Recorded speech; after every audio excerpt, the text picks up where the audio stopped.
المسلم من سلم المسلمون من لسانہ و یدہ، مسلمان وہ ہے جس کے ہاتھ سے، جس کی زبان سے دوسرا مسلمان محفوظ رہے۔ مخلوق کے لیے اس کا وجود ضرر کا، تکلیف کا، اذیت کا سبب نہ ہو، نہ قول سے، نہ عمل سے، نہ رویے سے، نہ طرز زندگی سے، نہ انداز معاشرت سے۔ لوگوں میں سے بہتر کون ہے؟ جو لوگوں کے لیے زیادہ نفع بخش، اس کا وجود اللہ کی مخلوق کے لیے نافع ہو جائے، اس کا علم نور بانٹے، وہ بڑا ہے تو چھوٹوں پہ شفقت کرے، چھوٹا ہے تو بڑوں کے ادب کو بجا لائے، لوگوں کے دکھ بانٹے، لوگوں کی تکلیفیں دور کرے، لوگوں کی اذیتوں کو ختم کرے۔ نیم نانے اگر خرد مرد خدا، بزل درویشاں کنند نانے دیگر۔ سادی بولتے ہیں کہ جو درویش ہوتا ہے اس کے پاس آدھی روٹی ہو کھانے کے لیے، جب وہ کسی بھوکے کو دیکھتا ہے تو اس کے بھی 2 ٹکڑے کر کے ایک بھوکے کو دے دیتا ہے۔ تو اللہ ہمیں ایسا شخص بنا دے کہ ہم اللہ کے ہو کے رہ جائیں، ہمارا دل اسی کے ساتھ جڑا ہوا ہو، اور ایسا جڑا ہوا ہو کہ بس وہ ہو اور ہم ہوں، بلکہ ایک وقت آئے کہ ہم بھی نہ ہوں، وہی ہو۔ یہ مرتبہ نصیب ہو گیا تو پھر سمجھو کہ تصوف کا حقیقی اجالا نصیب ہو گیا۔ فَإِن لَمْ تَكُنْ، اللہ اکبر، فرمایا یہ اگر تجھے مرتبہ حاصل نہیں ہو سکتا کہ تو اسے دیکھ رہا ہے، تو آخری مرتبہ یہ ہے کہ وہ تجھے دیکھ رہا ہے۔ تو یار اگر آپ کے دل میں میرے لیے پیار کی جوت موجود ہے، تو جب میں آپ کو پیار کی نظر سے دیکھوں گا تو دل میں پھول جھڑیاں پھوٹنے لگیں گی کہ نہیں؟ خوشی کے آثار ہویدہ ہوں گے، جس سے آپ محبت کرتے ہیں اس کی چکتی ہوئی نظر بھی دل میں ہلچل پیدا کر دے گی۔ آپ کو جب لگے گا کہ میرا محبوب مجھے دیکھ رہا ہے، تو پھر بتاؤ کہ آپ کی سرشاری کا عالم کیا ہے؟ تو نماز اس حالت میں پڑھو کہ تمہارا رب تمہیں دیکھ رہا ہے، تو پھر نماز کی سرشاری کا عالم کیا ہے؟ تو سب سے اوپر والا درجہ تو یہ ہے کہ ہم اسے دیکھ رہے ہیں، لیکن کم از کم یہ درجہ تو ہونا چاہیے کہ وہ ہمیں دیکھ رہا ہے۔ آئیے ہم آج سے عزم کریں کہ نماز کو ڈوب کے پڑھے کہ ہمارا رب ہمیں دیکھ رہا ہے، اور یہ کوئی محض تصور نہیں کرنا، حقیقت ہے کہ ہمارا رب ہمیں دیکھ رہا ہے۔ یہ ایسے نہیں ہے کہ اپنے اوپر ایک کیفیت طاری کرنے کے لیے ہم نے یہ کرنا ہے، لیکن حقیقت یہ ہے کہ ہمارا رب ہمیں دیکھ رہا ہے۔ کبھی بھی ہم اس کی نظروں سے اوجھل نہیں ہے، ہر وقت تو ہر دم ہر لہجہ دیکھ رہا ہے۔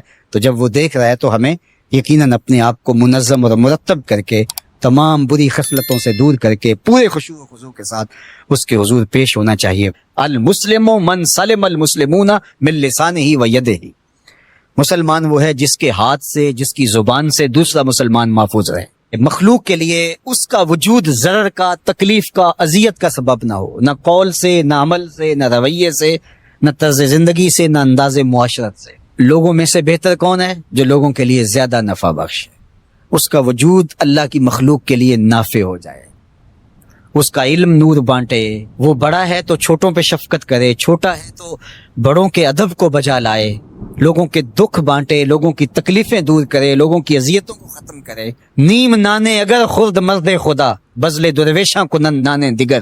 سادی بولتے ہیں کہ جو درویش ہوتا ہے اس کے پاس آدھی روٹی ہو کھانے کے لیے، جب وہ کسی بھوکے کو دیکھتا ہے تو اس کے بھی 2 ٹکڑے کر کے ایک بھوکے کو دے دیتا ہے۔ تو اللہ ہمیں ایسا شخص بنا دے کہ ہم المسلم من سلم المسلمون من لسانہ و یدہ، مسلمان وہ ہے جس کے ہاتھ سے، جس کی زبان سے دوسرا مسلمان محفوظ رہے۔ مخلوق کے لیے اس کا وجود ضرر کا، تکلیف کا، اذیت کا سبب نہ ہو، نہ قول سے، نہ عمل سے، نہ رویے سے، نہ طرز زندگی سے، نہ انداز معاشرت سے۔ لوگوں میں سے بہتر کون ہے؟ جو لوگوں کے لیے زیادہ نفع بخش، اس کا وجود اللہ کی مخلوق کے لیے نافع ہو جائے، اس کا علم نور بانٹے، وہ بڑا ہے تو چھوٹوں پہ شفقت کرے، چھوٹا ہے تو بڑوں کے ادب کو بجا لائے، لوگوں کے دکھ بانٹے، لوگوں کی تکلیفیں دور کرے، لوگوں کی اذیتوں کو ختم کرے۔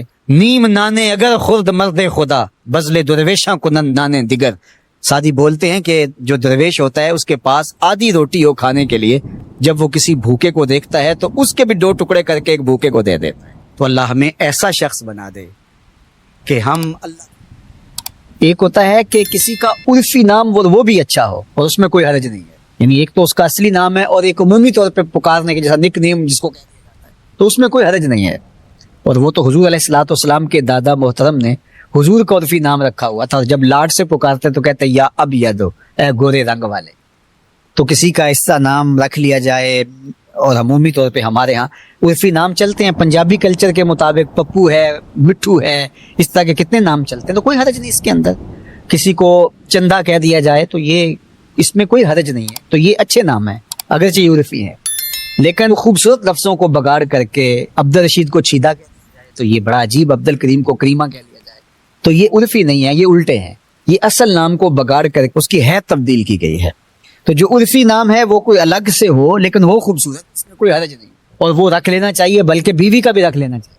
حضور حضرت سیدہ عائشہ رضی اللہ تعالی عنہا کو حمیرہ کہہ کے، حمیرہ کہتے ہیں سرخ رنگ والی، تو حضور حمیرہ کہہ کے لاڈ سے پکارا کرتے تھے. تو بیوی کا ایک تو نام عرفی ہے، لیکن شوہر لاڈ سے اگر کوئی نام الگ سے رکھ لے تو اس کو اجازت ہے، اور یہ حضور علیہ السلام کی سنت ہے. اور اس سے عورت جو ہے وہ ایک خوشی اور ایک فرحت محسوس کرتی ہے کہ میرے لیے خاص یہ نام رکھا گیا ہے. اس طرح بچوں کے لیے گھر کے اندر اگر کوئی ایسا نام رکھ لیا جائے جس سے انہیں فرحت اور خوشی محسوس ہو رہی ہو اور وہ ان کی شخصیت ڈیمیج نہ ہو رہی ہو اس سے، تو کوئی حرج نہیں ہے، بلکہ رکھ لینا چاہیے. تو اچھے، ستھرے، سہل، آسان، جو زبان پر آسانی سے چڑھ جاتے ہوں اور وہ با معنی بھی ہوں، با مقصد بھی ہوں. اور احب الاسماء اللہ عبداللہ و عبد الرحمن، اللہ کو سب سے زیادہ جو محبوب نام ہے وہ عبداللہ اور عبد الرحمن. بندوں کے نام جو بھی ہوں ان میں اللہ کو سب سے پسند نام جو ہیں وہ یہ دو نام ہیں.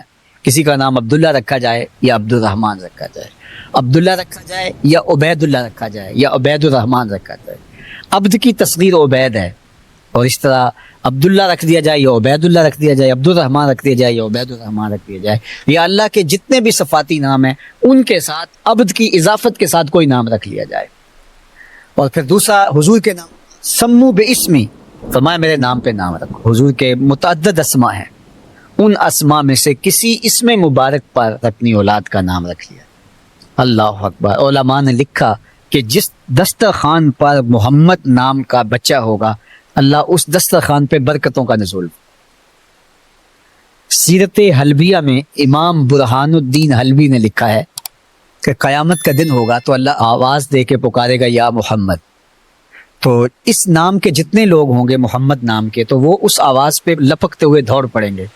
تو اللہ تعالیٰ فرمائے گا میں نے تمہیں تو نہیں بلایا، میں نے تو اپنے محبوب کو بلایا ہے. تو وہ کہیں گے مالک نام تو یہی تھا تو ہم اس نام پہ آ گئے. تو اللہ فرمائے گا اچھا آگے ہو تو چلو یہ راستہ جنت کو جا، اس نام کے صدقے معاف کر دے گا اللہ. تو اچھے نام رکھو. منفرد نام بھی رکھنا چاہو تو منفرد نام بھی حضور کے ناموں میں کتنے خوبصورت نام ہے. صحابہ کے ناموں میں سے کوئی نام رکھے جا سکتے ہیں. اب 1,00,000 کئی ہزار صحابہ ہیں اور اتنے خوبصورت اسماء ہیں. صحابہ اہل بیت کے اسماء کو آپ پڑھیں، اتنے خوبصورت اسماء ہیں. تو وہ باقاعدہ ان ناموں میں سے کوئی بچہ خوش ہوتا ہے اس کا نام اچھا ہو، ورنہ بعض کا جو پھر وہ 40 سال کی عمر میں جا کے بدل لیتے ہیں نام.